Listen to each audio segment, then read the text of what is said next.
Hello friend, अस्सलाम वालेकुम। मैं शेख ज़ैबुन्निसा। मेरे इस चैनल पे आप सभी का स्वागत है। छोटे बड़े जो भी देख रहे हैं, ये बोर्ड है हमारा, हम इस पर पढ़ेंगे।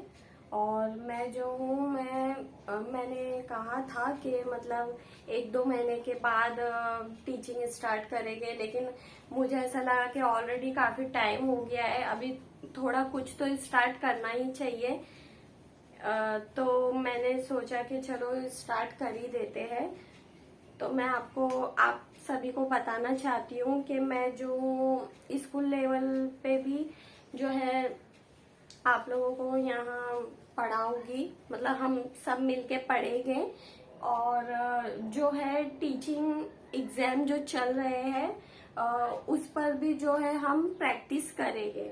अभी स्कूल लेवल पर जो है हमारा उर्दू मीडियम है, मतलब बोर्ड ऑफ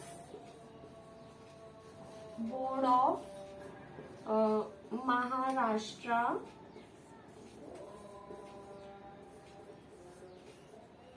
इसके हिसाब से जो है हमारा सिलेबस रहता है, पोर्शन रहता है। तो इसके अकॉर्डिंग हम जो है यहाँ पर देखेंगे, प्रैक्टिस वगैरह करेंगे। और इसके अलावा जो टीचिंग एग्जाम्स जो होते हैं, जैसे कि हमारा टीईटी है, ओके, टीईटी, उसके बाद सीटेट, उसके बाद टेट, इस तरह के टीचिंग एग्जाम्स होते हैं। तो इन एग्जाम्स की भी जो है हम प्रैक्टिस करेंगे। एक्चुअली मैं खुद मतलब इन एग्जाम्स की प्रैक्टिस कर रही हूँ और कुछ नोट्स वगैरह रेडी हो चुकी है। तो मैंने सोचा कि क्यों ना, मैं वैसे भी प्रैक्टिस कर रही हूँ, तो हम जो है मिलकर इस तरह से प्रैक्टिस कर सकते हैं। और जो नोट्स तैयार किया है मैंने, तो नोट्स के थ्रू भी हम यहाँ थोड़ी बहुत प्रैक्टिस कर ही सकते हैं। क्योंकि अभी दिसंबर में सीटेट का एग्जाम होने वाले हैं। अभी तो ऑनलाइन फॉर्म स्टार्ट है, जारी है भरने के। वो कुछ 24-25 नवंबर तक चलता रहेगा। उसके बाद जो है फिर दिसंबर से ये जो है सीटेट का एग्जाम हमारा जो है स्टार्ट हो जाएगा, जो कि जनवरी तक चलते रहेगा अलग अलग बैच में। तो मैंने सोचा कि ये जो सीटेट का है, इसकी प्रैक्टिस हम यहाँ कर सकते हैं। और रही बात ये जो हमारे स्कूल लेवल की, इसकी भी हम जो है बच्चों के फर्स्ट तो नहीं, जैसे कि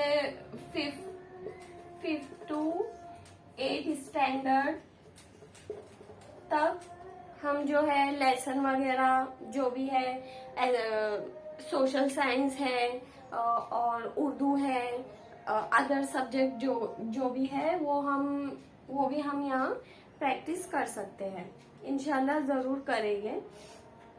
तो अभी फिलहाल जो है टीचिंग एग्जाम्स सीटेट हम इसको लेकर चलेंगे। और जब सीटेट होकर चला जाएगा, तो अगर टेट की नोटिफिकेशन हमें मिलती है, तो इंशाल्लाह, नहीं भी मिलती है तो हम जो है टेट की प्रैक्टिस करते ही रहेंगे। तो इस तरह से मैंने कुछ चीजें प्लान किया था, तो हम इंशाल्लाह स्टार्ट करेंगे।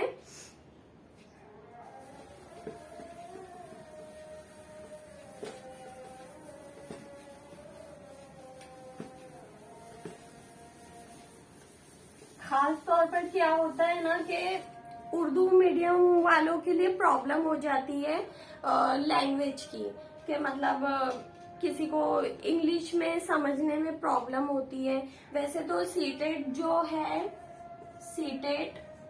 ये जो है बाइलिंगुअल आता है एग्जाम। अभी तो ऑनलाइन हो गया है, ये ऑनलाइन हो गया है।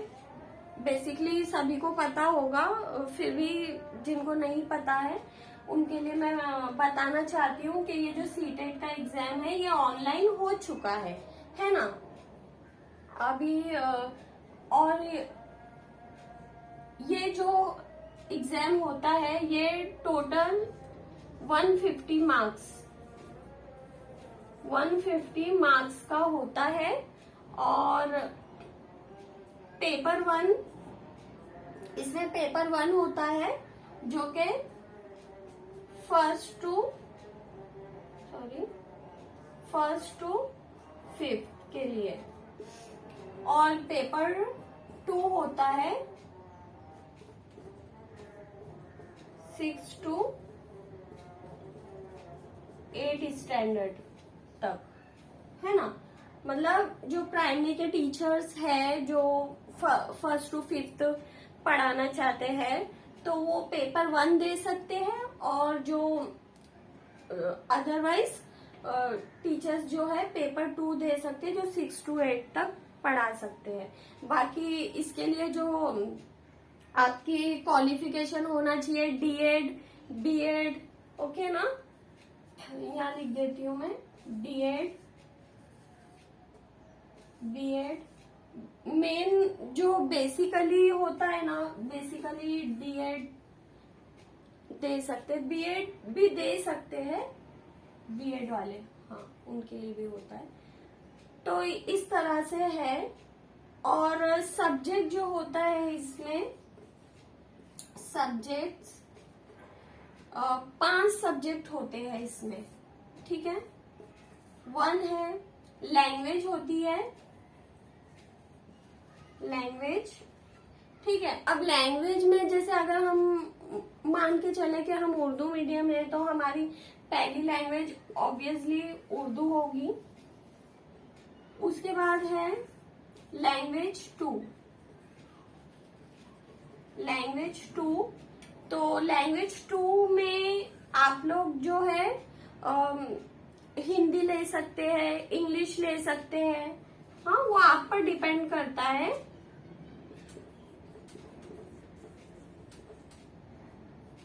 ये आप पर डिपेंड करता है, ठीक है। अभी लेकिन लैंग्वेज 1 तो उर्दू ही रहेगी ना, जो उर्दू मीडियम से है। अगर आप इंग्लिश, हिंदी ये भी लैंग्वेज 1 के तौर पर ले सकते हैं, लेकिन क्या होता है ना कि फर्स्ट लेवल पे आप फर्स्ट पे आप लोगे तो वो हाई लेवल के हिसाब से आएगा, है ना। तो उस हिसाब से आपको सोच समझ के लैंग्वेज का सिलेक्शन करना होगा, ठीक है। और लैंग्वेज 2 उससे कम लेवल रहेगा, उसका लेवल का थोड़ा फर्क रहेगा, ओके। तो इस तरह से आप फर्स्ट सेकंड में आप अपनी जो लैंग्वेज है डिसाइड कर सकते हैं। उसके बाद थोड़ा सर्दी की वजह से मेरी आवाज कम लग रही होगी आपको, खैर चलिए। यहाँ 3rd है, देखेंगे ये लैंग्वेज 1, लैंग्वेज 2 हो गया। उसके बाद है अपना सीडीपी, चाइल्ड डेवलपमेंट, सीडीपी मतलब चाइल्ड डेवलपमेंट पेडागोजी। ये एक सब्जेक्ट होता है सीटेट में कि मतलब हम जो है दर्स व तदरीस किस तरह से कर सकते हैं, है ना। बच्चों को पढ़ाने के मेथड, तरीके, बच्चों को हम किस तरह से हैंडल कर सकते हैं, किस तरह से तदरीस कर सकते हैं, और उससे रिलेटेड इसमें जो है बेसिकली सारे क्वेश्चंस रहते हैं। स्टार्टिंग में मुझे भी पता नहीं था कि सीडीपी एक्चुअल में कौन सा सब्जेक्ट है, लेकिन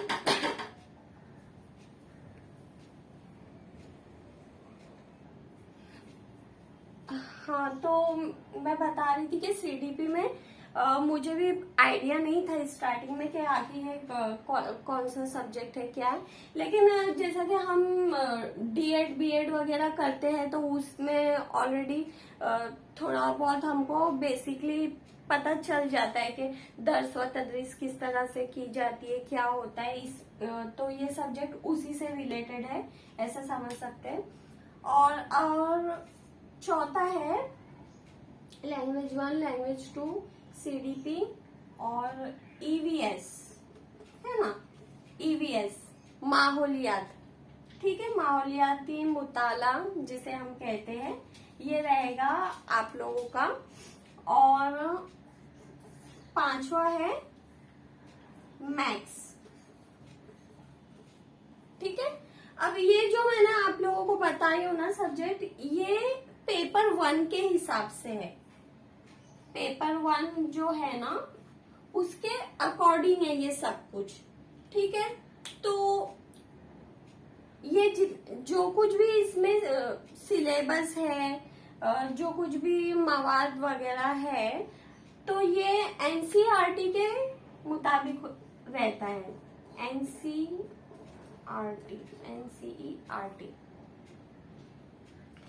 इसके अकॉर्डिंग ही सारी चीजें एग्जाम में आती है।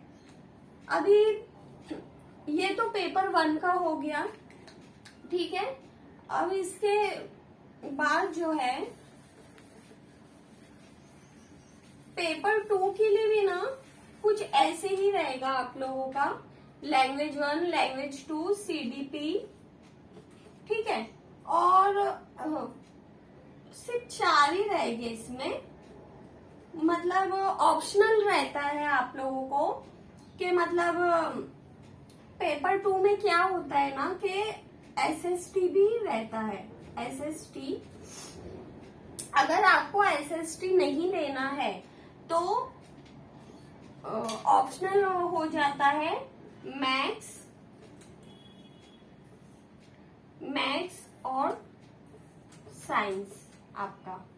ठीक है, तो ये जो है सारे के सारे 30-30 मार्क्स के रहते हैं।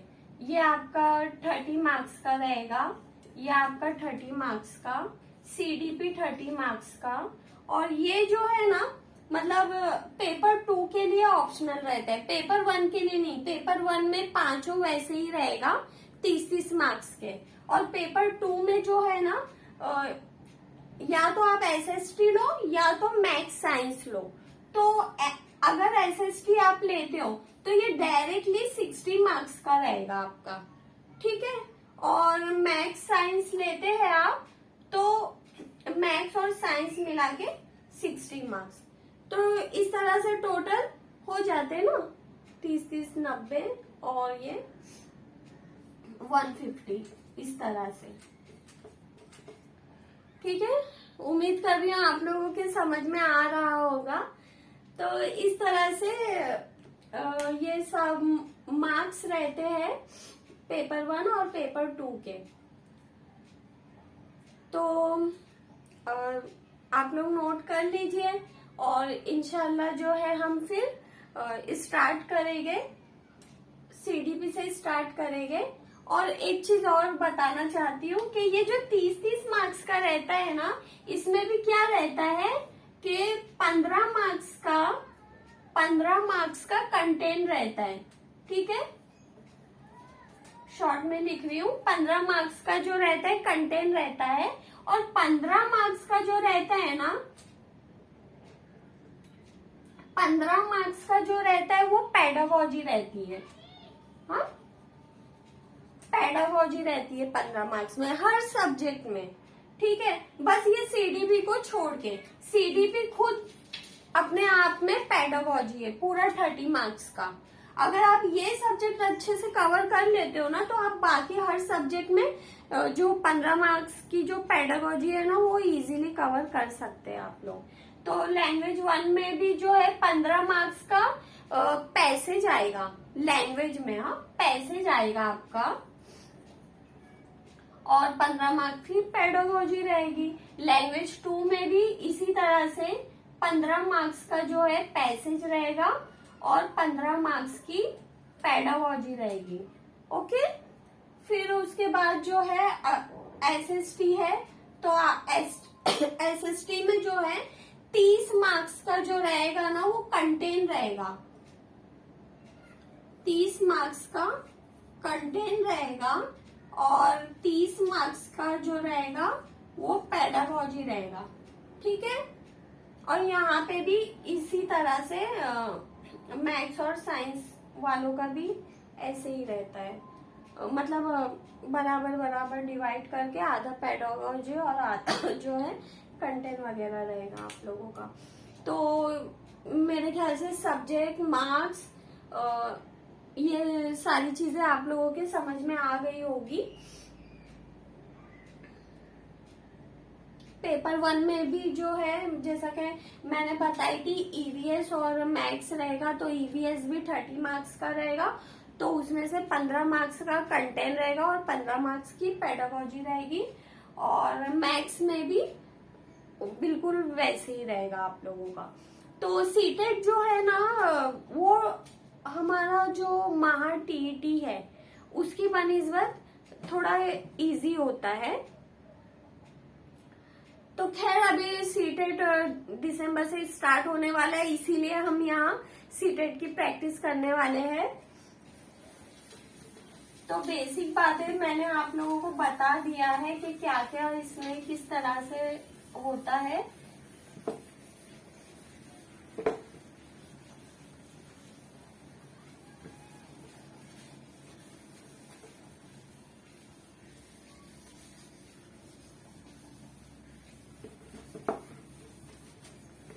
थोड़ा सा मैं सीडीपी का थोड़ा आप लोगों को एक्सप्लेन करना चाहूंगी कि सीडीपी जो है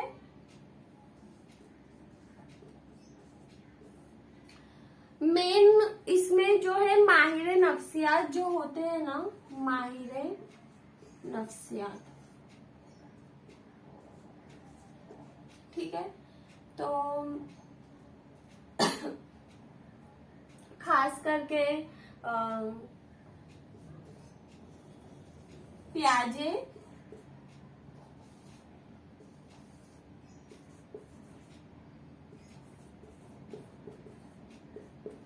वाइगोस्की,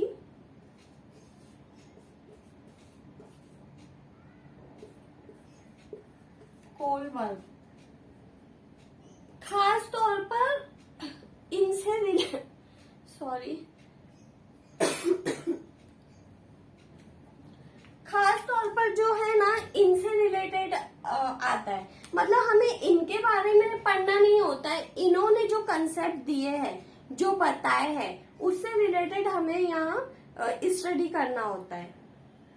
खास तौर पर इनका भी आता है, और भी है, गार्डनर वगैरह है, वो भी मैं इंशाल्लाह ताला एक्सप्लेन करूंगी। अभी ये तीनों को तो एक्सप्लेन नहीं कर रही हूँ, सिर्फ आप लोग को बता रही हूँ।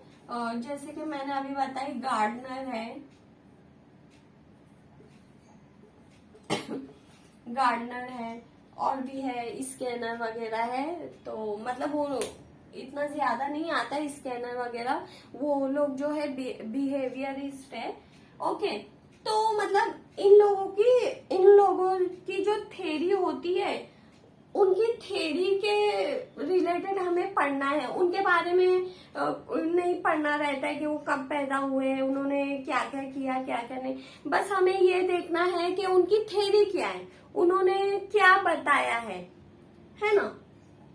तो पियाजे जो है, पियाजे ने अपनी थ्योरी में बताया है बच्चों से रिलेटेड कि इन्होंने कॉग्नेटिव थ्योरी दी है। इनकी थ्योरी जो है ना कॉग्नेटिव से रिलेटेड है। कॉग्नेटिव का मतलब होता है हमारा जहन, दिमाग, है ना, उससे रिलेटेड उन्होंने बताया है कि बच्चा जो है बचपन से जब छोटे से बड़ा होता है परवरिश होती है, तो खासकर लोगों ने क्या बताया है कि वो नकल करता है, नकल करके सीखता है, एक दूसरे को देखकर सीखता है। लेकिन पियाजे ने क्या कहा है कि नहीं, वो खुद अपने दिमाग का इस्तेमाल करता है, खुद अपनी जहानत का इस्तेमाल करके जो है सीखता है, आगे बढ़ता है। इन्होंने जो है ना अपने थ्योरी में स्टेप दिया है, स्टेप, है ना। जैसे कि फर्स्ट स्टेप है सेंसरी मोटर। हाँ, मैं डिटेल में आप लोग को बताऊंगी। फर्स्ट है सेंसरी मोटर है, उसके बाद है ऑपरेशनल स्टेज, प्री ऑपरेशनल कहते हैं जिसे, है ना, शॉर्टकट में लिख रही हूँ, प्री ऑपरेशनल। थर्ड है कॉन्क्रीट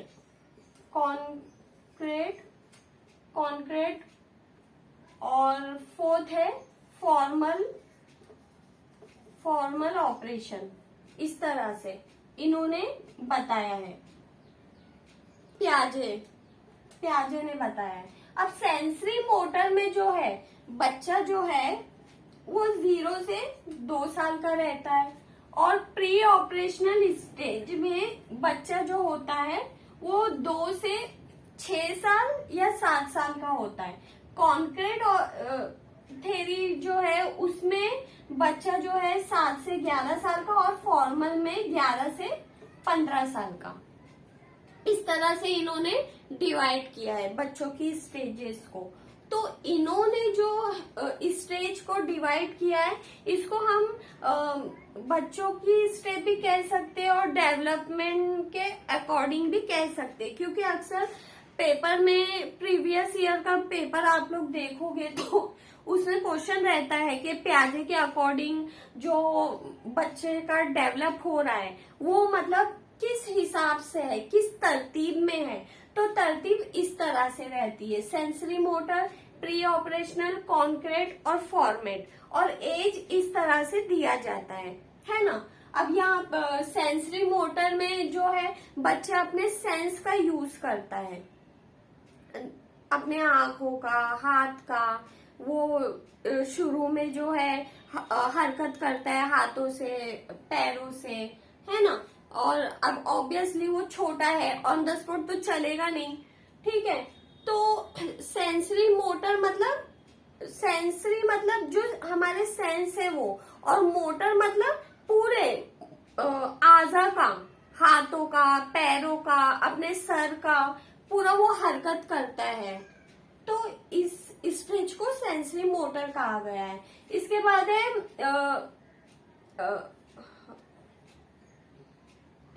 प्री ऑपरेशनल में जो है 2 से 6 साल के बच्चे रहते हैं। ये जो स्टेज है ना, इसको बहुत ज्यादा अहमियत हासिल है, क्योंकि ना इस स्टेज में प्याजे के अकॉर्डिंग आप लोगों को मैं बता दूं, ये जो प्याजे है ना, हमारी जो एनसीईआरटी है, एनसीईआरटी,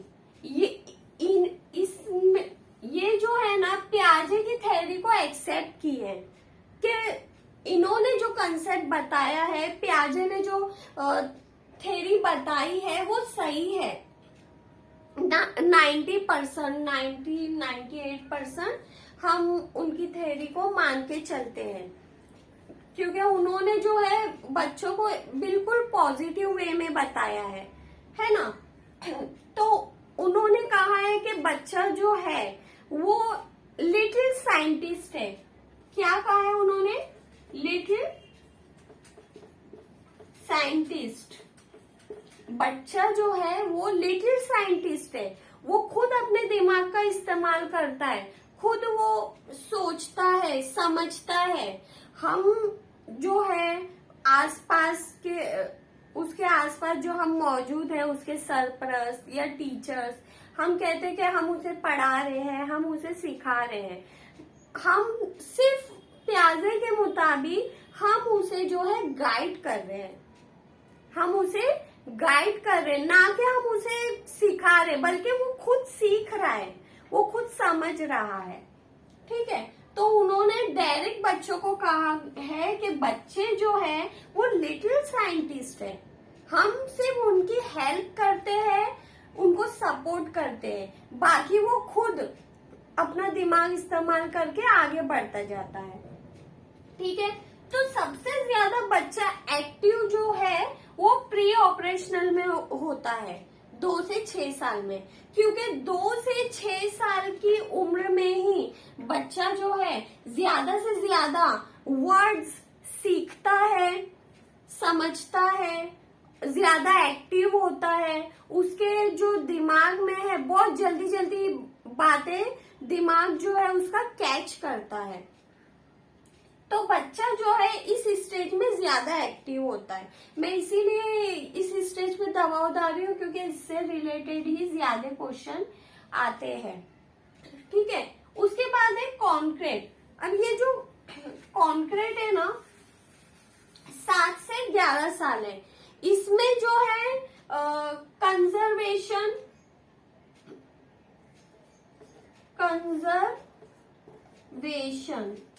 ठीक है, कंजर्वेशन आती है। कंजर्वेशन का मतलब है कि मान लो कि एक ग्लास है, बड़ा ग्लास दिखने में ये बड़ा ग्लास है और ये छोटा ग्लास है। ठीक है, अभी पानी जो है 5 ml इसमें आता है और इसमें भी आता है। हाँ, लेकिन यहाँ प्री ऑपरेशनल में बच्चे को इतनी समझ नहीं रहती है। वो बड़ा गिलास देख के बोलेगा कि इसमें ज्यादा है, क्वांटिटी इसमें ज्यादा है, मैं यही लूंगा। लेकिन कॉन्क्रीट ऑपरेशन में बच्चे के ये समझ में आ जाता है कि क्वांटिटी तो उतनी है, ग्लास बड़ा रहे चाहे छोटा रहे, क्वांटिटी तो उतनी ही होती है। लेकिन प्री ऑपरेशनल में बच्चा ये समझता है कि नहीं, ग्लास छोटा है, बर्तन छोटा है तो उसमें कम आ रहा है और बड़े वाले बर्तन में ज्यादा आएगा। तो ये समझ जो है इसे कहते हैं कंजर्वेशन यहाँ ऐसा आएगा, कंजर्वेशन कहते हैं इसे। ठीक है, तो ऐसी समझ जो है कॉन्क्रीट ऑपरेशन में आ जाती है ना। अब और उसके बाद है क्लासिफिकेशन।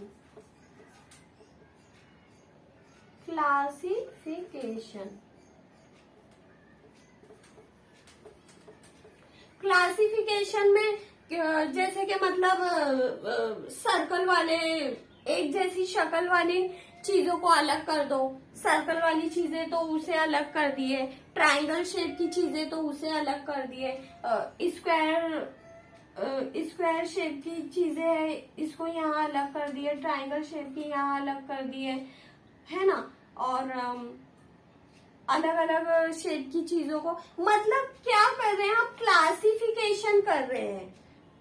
तो ये समझ भी कॉन्क्रीट ऑपरेशन में आती है। ठीक है, इतना समझ में आया। इस तरह से मतलब जो है कॉन्क्रीट ऑपरेशन में बच्चे को जो है समझ आती है, जो कि प्री ऑपरेशनल में नहीं होती है। उसके बाद है फॉर्मल, 11 से 15 साल, यानी इससे हाई लेवल का बच्चा जो है, इससे हाई लेवल का जो स्टेप है वो फॉर्मल ऑपरेशन है। और इसमें एक और चीज, इसमें रिवर्सिबिलिटी भी आ जाती है। रिवर्सिबिलिटी, ठीक है। रिवर्सिबिलिटी मीन्स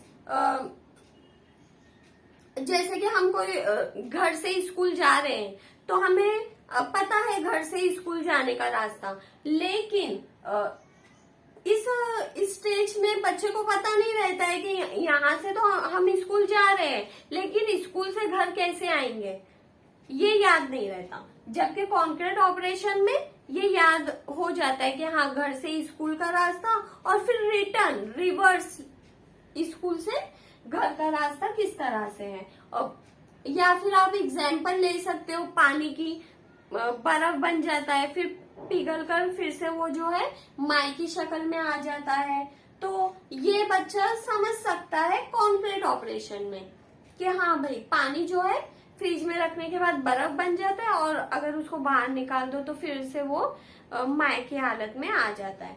तो इस स्टेज में भी रिवर्सिबिलिटी की जो समझ है बच्चे को आ जाती है।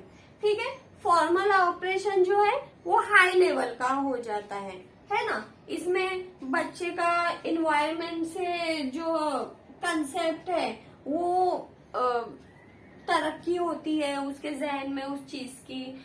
सोशल हमारे जो समाज में रहने की समझ उसमें आती है कि लोगों के साथ हम किस तरह से मुताबिकत करके मिलजुल के रह सकते हैं, वो भी समझ जो है इस स्टेज पर आती है।